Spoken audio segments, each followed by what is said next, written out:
When you're shopping for an education and choosing which college to go to, take into account the cost of attendance. There are different kinds of colleges. There are private colleges and there are public colleges. Usually a public college is going to be less expensive. Within the category of private colleges, there are nonprofit colleges and there are for-profit colleges. For-profit colleges are often career-focused colleges. If you're considering a for-profit college, it is a good idea to see whether there might be options in terms of a community college or public college that might be less expensive. Financial aid advisors can help you decide whether to borrow, how much to borrow, and what lender might be a good lender to choose to borrow from. It's also a good idea to do some work on your own to determine whether you've found the best loans, especially in the realm of private loans. It is always a good idea to exhaust your federal loan options before looking at private loans. Federal loans are typically less expensive and they always have more consumer protections than private loans.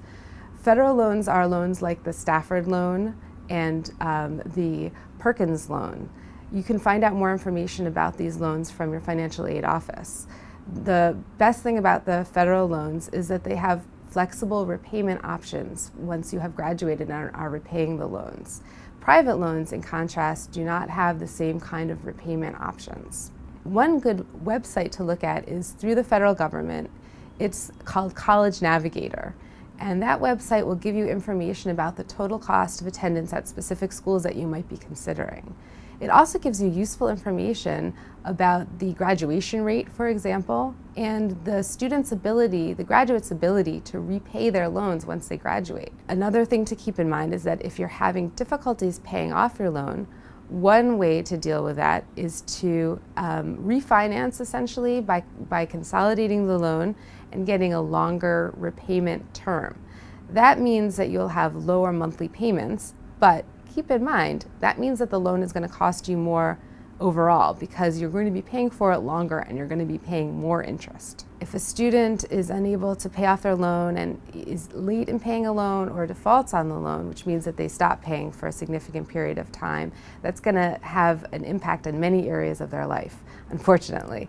That will affect their credit score, and they're having a problem with your credit score and your credit record can affect a lot of areas of your life. If a loan is not paid off in time, a lender can take many actions to collect on that loan.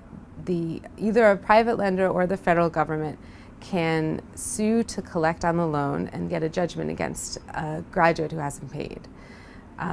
They also can take steps including, with a court order, garnishing wages, that is taking a percentage of your income, taking money from you through income tax returns, garnishing income tax returns, that kind of thing. So there can be serious consequences to a graduate who isn't able to pay back their loans.